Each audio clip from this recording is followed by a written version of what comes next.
وقدر فيها أقواتها في 4 أيام سواء للسائلين.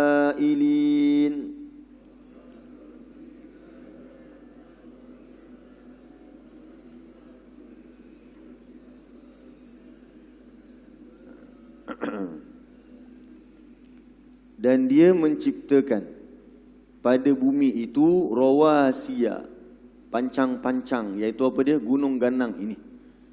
Min fauqiha, di atasnya. Jadi bumi ini dia bukan saja dia bukan datar lurus begitu, tapi dia ada pancang-pancang dia, iaitu bukit-bukit dan gunung-gunung. Untuk apa? Menegapkan, meneguhkan bumi ini. Kemudian wa baraka fiha, dan Allah memberkati padanya. Apa maksud berkat? Kita dah bincang dulu pada surah Al-Mulk. Cuba murajaah balik. Apa maksud berkat? Jirazak?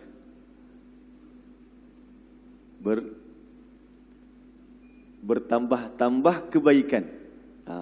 Apa maksud berkat? Bertambah-tambah kebaikan. Maksudnya apa dia? Bumi ini Allah bagi rezeki kepadanya cukup. Bertambah-tambah pun lagi sebenarnya. Sebab tu manusia tak perlu takut sebenarnya dekat bumi ini kehabisan makanan, kehabisan sumber.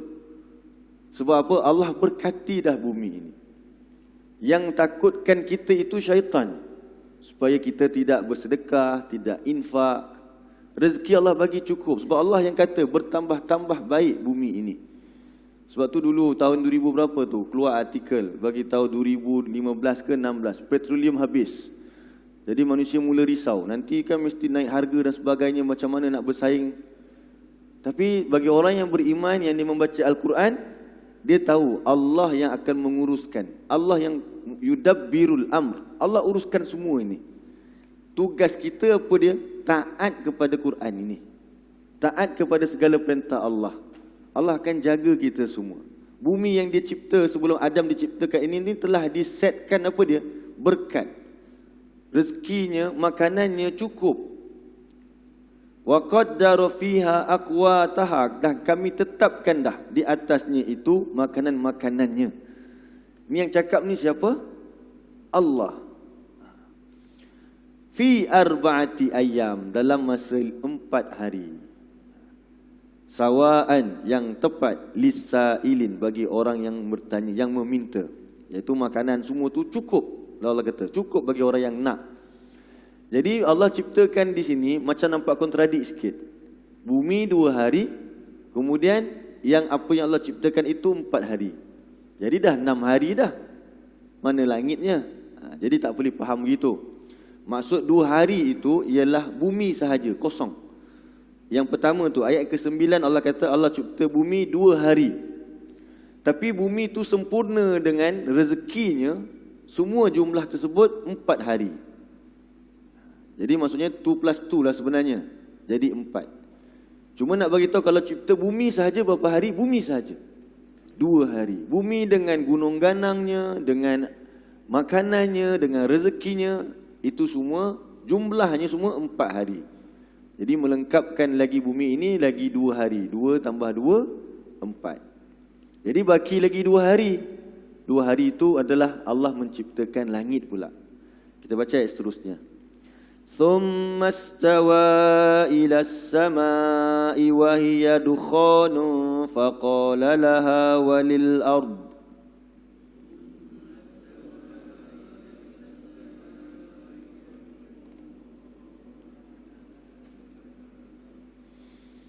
itiya taw'an aw karhan qalata atayna ta'i'in.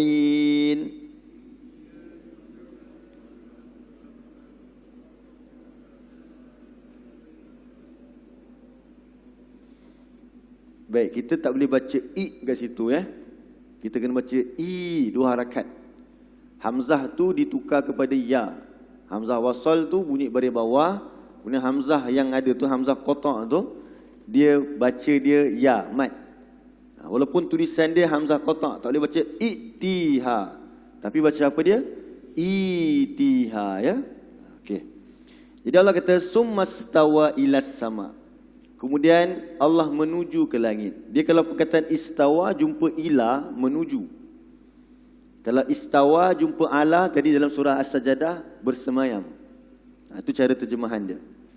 Kemudian Allah menuju ke langit, dalam keadaan langit itu masih berupa asap. Belum jadi sempurna lagi.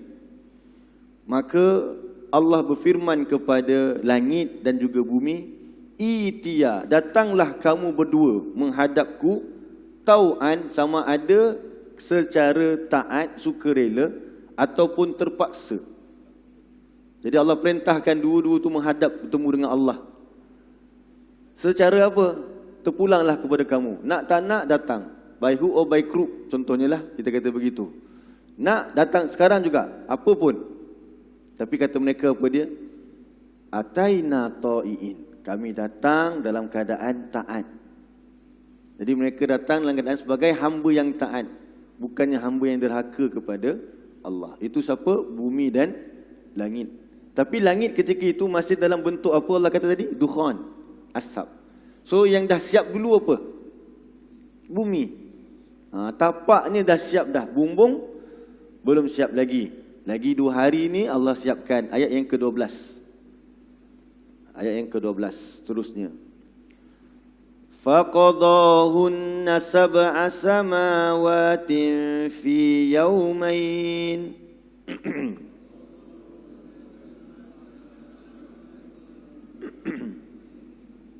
Wa auha fi kulli sama'in amraha.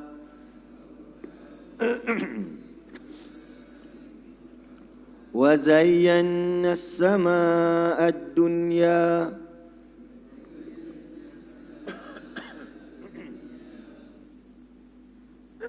bimasabiha wa khidha. Dzalika taqdirul azizil alim. Kemudian Allah menjadikan, iaitu menyempurnakan kejadian langit tadi itu menjadi sab'a samawat. Berapa lapis? 7 petala langit. Fi yaumain, dalam masa berapa hari? 2 hari. Jadi dalam surah As-Sajdah Allah sebut 6 hari langit dan bumi. Tapi kalau kita pisahkan, bumi berapa hari Allah sebut sini? 4. Dengan isinya, dengan rezekinya, siap 4. Kemudian langit, dan lepas tu Allah kata apa? Wa auha fi kulli sama amraha. Dan Allah wahyukan kepada setiap langit itu urusan-urusannya. Jadi yang kita nampak paling dekat sekali apa dia? Langit dunia. Dunia tu maksudnya apa dalam bahasa Melayu? Dunia. Dunia tu maksudnya paling rendah. Kena catat tu. Dunia sebenarnya maksudnya paling rendah. Daripada perkataan adna, tapi itu untuk muzakkar. Ini dunia untuk muannas. Maksud dunia paling rendah. Jadi maksud as-sama ad-dunya, ada 7 langit yang paling rendah sekali itu. Yang itu yang kita nampak sekarang ni. Sebab apa buktinya? Tu Allah kata, kami hiaskan langit yang paling rendah bimasabih. Ini sama macam surah Al-Mulk dulu kan? Dengan apa? Bintang-bintang. Dan kamilah yang menjaganya. Jadi urusan langit yang paling rendah antaranya apa dia? Bintang-bintang yang menjadi hiasan kepada kita di bumi ini. Itu yang Allah ceritakan. Jadi kalau langit yang kedua, tak tahu. Sebab tak cerita kat sini. Tapi cuma Allah beritahu apa dia? Allah dah wahyukan dah pada tiap-tiap langit itu masing-masing punya urusan. Kita sekadar sebagai hamba beriman dengan apa yang Allah khabarkan. Jadi perkataan dunia tadi maksudnya apa? Paling rendah. Kalau kita kata dalam ucapan kita, kami nak buat satu yang bertaraf dunia, apa maksudnya? Sebenarnya yang paling rendah. Memanglah. Yang paling tinggi ialah akhirat. Syurga yang paling tinggi. Jadi kalau kita nak buat aktiviti, fikir supaya aktiviti itu bawa kepada yang paling tinggi, iaitu akhirat. Syurga. Bukan sekadar melepaskan batuk di tangga, buat benda yang sekadar dunia je, rugilah kita. Sebab dunia itu yang paling rendah. Baik. Zalika, demikianlah ketentuan Al-Aziz Al-Alim. Jadi itu maksud dia. Allah cipta semua yang kita lihat ini dalam masa berapa hari? 6 hari. Dan Allah ciptakan langit dan bumi ini sebelum Allah menciptakan Adam. Sebelum Allah menciptakan Adam. Adam ini makhluk yang terakhir Allah ciptakan. Sebab apa terakhir? Paling istimewa.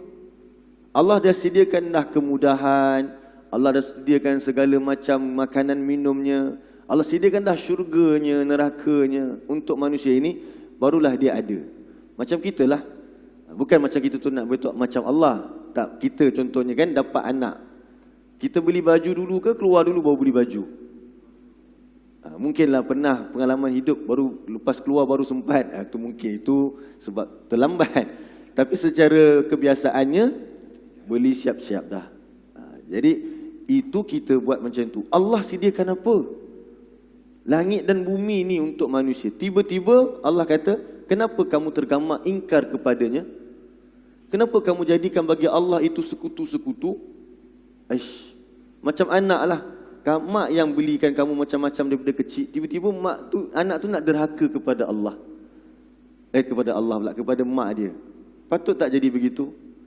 Kalaulah mak tu yang melahirkan dia, satu hari mak dia datang rumah dia, mak dia buka peti ais, tapi mak dia minta izin ke anak dia. Apa anak dia rasa? Man, boleh tak mak minum air susu dalam peti ais ni? Apa mak dia rasa? Apa anak dia rasa? Boleh mak, silakan. Adakah anak dia akan cakap begitu? Tak kan? Dia kata, apa mak ni? Minumlah. Tu kan, sebab apa dia cakap macam tu? Sebab mak dia lahirkan dia. Jadi kalau kita ni taat kepada Allah, Allah yang cipta kita, kalaulah Allah kata macam contoh dalam surah 2, cuba tengok.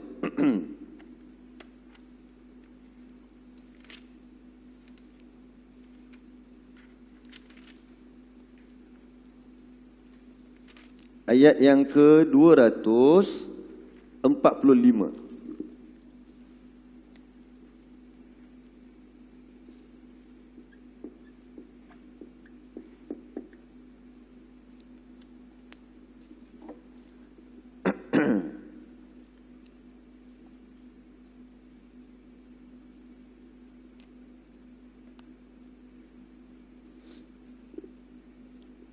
Muka surat 39.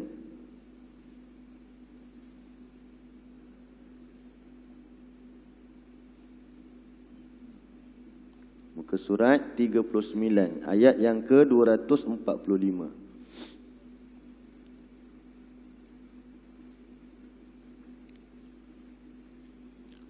A'udzu billahi minasy syaithanir rajim.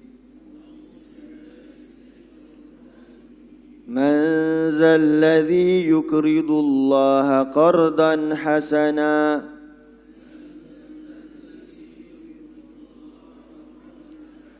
fayudha'ifahu lahu ad'afan katsirah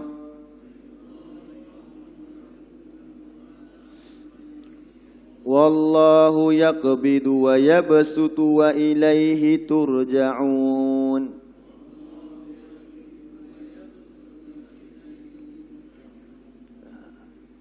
Jadi Allah tanya, siapakah yang ia hendak meminjamkan kepada Allah suatu pinjaman yang baik? Cuba tengok ayat ni, Allah sebut pinjam kan? Maha suci Allah. Adakah Allah memerlukan sesuatu daripada kita? Tak, tapi perkataan yang Allah guna apa dia? Pinjam. Macam tadi, mak dia cakap dekat anak dia, Man, boleh tak mak minum air ni? Perkataan tu bukan perkataan patut keluar daripada mak. Bukan patut tak keluar. Maksudnya kalau mak cakap macam tu, anak dengar macam mana? Mak ni mana boleh cakap macam tu? Mak makanlah, mak yang lahirkan saya. Semua saya beli ni mak punya juga. Sebab apa? Mak yang telah berjasa yang melahirkan saya. Sekarang Allah yang cipta kita, Allah bagi kita rezeki, Allah yang bagi kita rumah yang indah hari ni kita ada, kenderaan yang mewah, anak-anak yang ramai, dan anak-anak pula dilimpahkan rezeki. Dia pula, kita dah pencen, dah habis bayar rumah, kemudian anak pula ada yang bagi duit. Kan selesa tu hidup tu.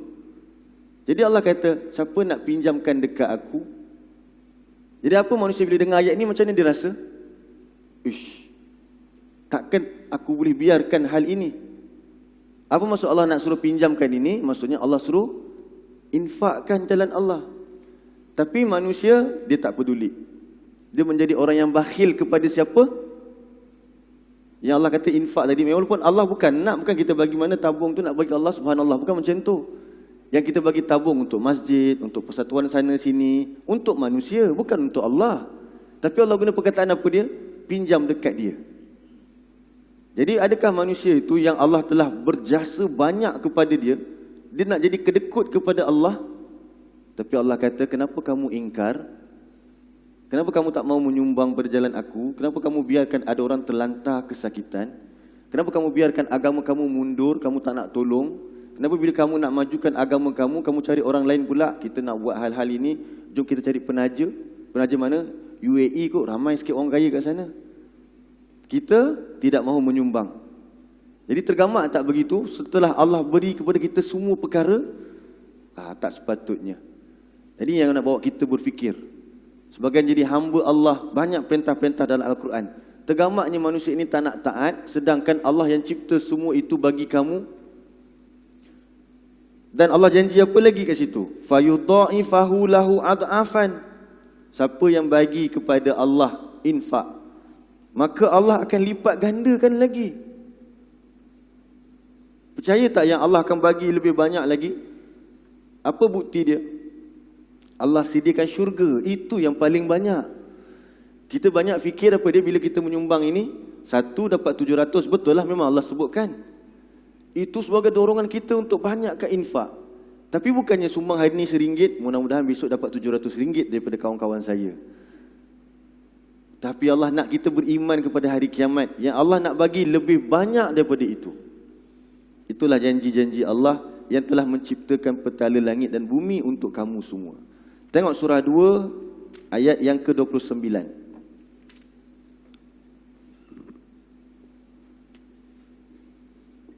Jadi yang Allah cerita tadi, Allah ciptakan petala langit dan bumi dalam masa 6 hari. Dan apa yang ada di dalamnya dan di antaranya, rezeki kita, mineral-mineral dalam laut kita. Allah kata dalam surah 2 ayat 7, surah 2 ayat 29. Muka surat 5.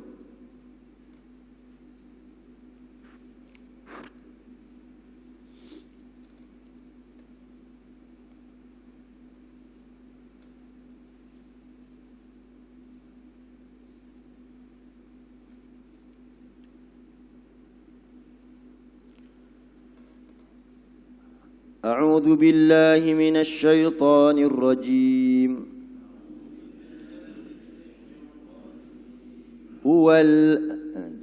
Kita baca dari ayat 28, tuan-tuan, baca dari ayat 28.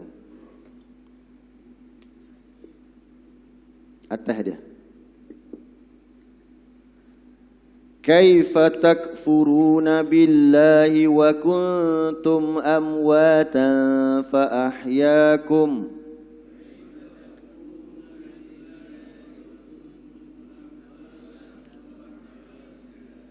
Thumma yumitukum thumma yuhyikum thumma ilaihi turja'un.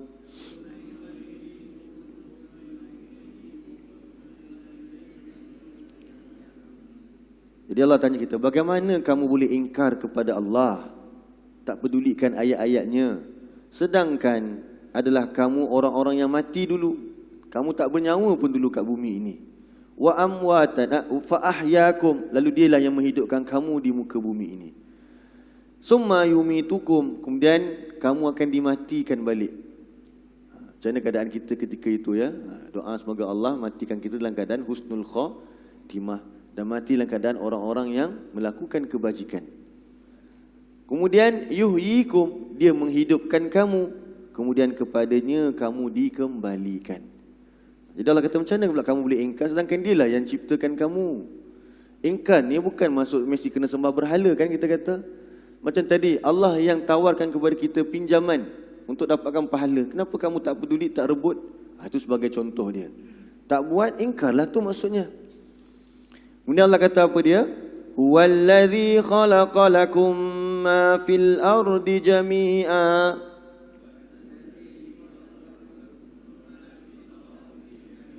ثم استوى إلى السماء فسواهن سبع سماوات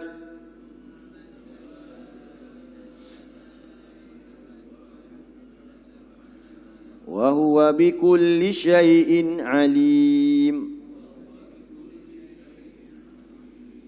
Jadi dialah yang menciptakan bagi kamu tu. Kena gariskan tu, lakum tu. Dia yang menciptakan buat kamu. Dia yang menciptakan khusus untuk kamu. Ma fil ardi jami'a. Semua yang ada di muka bumi ini. Kemudian dia menuju ke langit, lalu dia menyempurnakan kejadian langit kepada 7 lapis. Seperti mana kita baca tadi.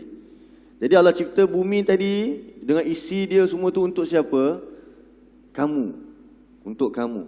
Wa huwa bikulli syai'in alim. Dan dialah yang terhadap tiap-tiap sesuatu maha mengetahui. Baik.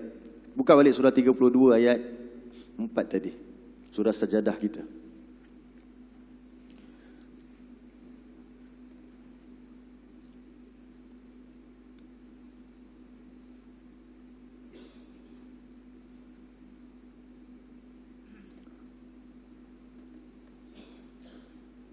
Jadi kita boleh nampak kenapa ayat ini datang setelah Allah ceritakan tentang keingkaran orang-orang Quraisy.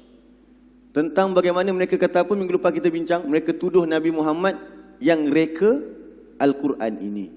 Jadi Allah nak suruh kita berfikir supaya yang kamu cakap tu batil. Quran yang aku tulis, yang aku turunkan ini daripada akulah yang mencipta petala langit dan bumi ini.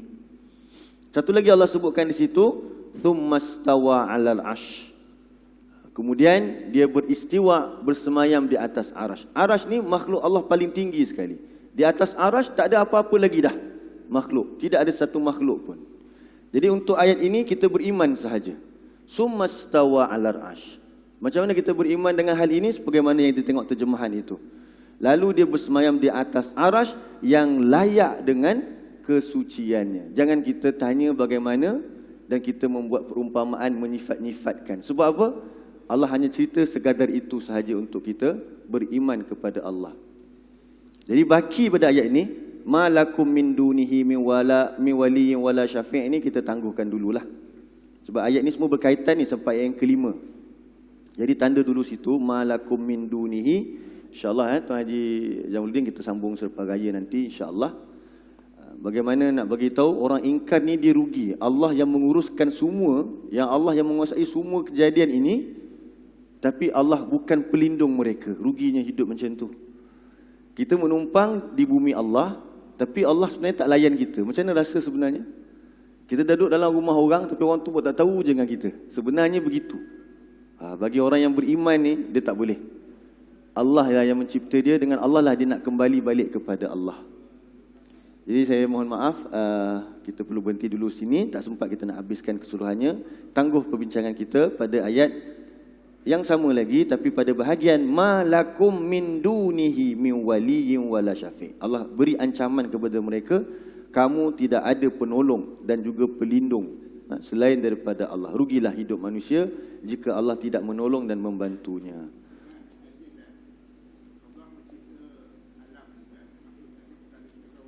Ya.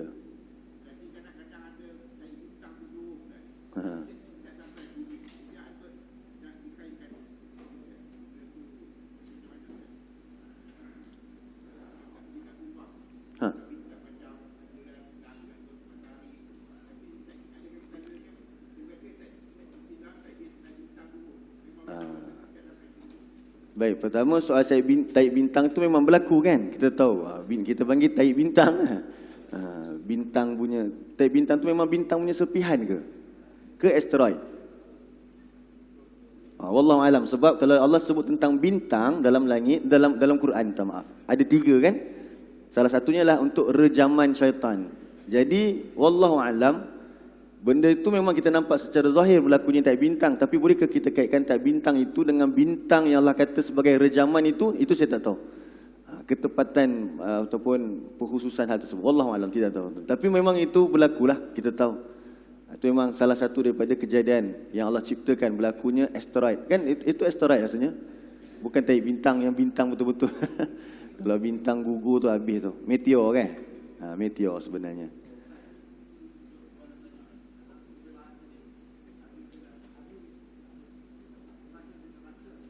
Masa.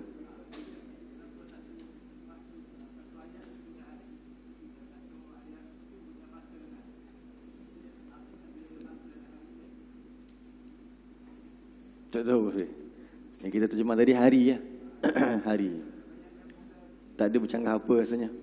Nak bagi tahu je 6 waktu lah. Sebab hari kat situ seperti dalam tafsir tak pasti hari tersebut 6 hari yang kita ke ataupun 6 hari di sisi Allah. 6 hari di sisi Allah 1 hari 1000 tahun. Jadi tak samalah 6 hari kita sebagai 6 masa tu. Wallahu a'lam. Ya, itu sebagaimana disebut Ibn Abbas.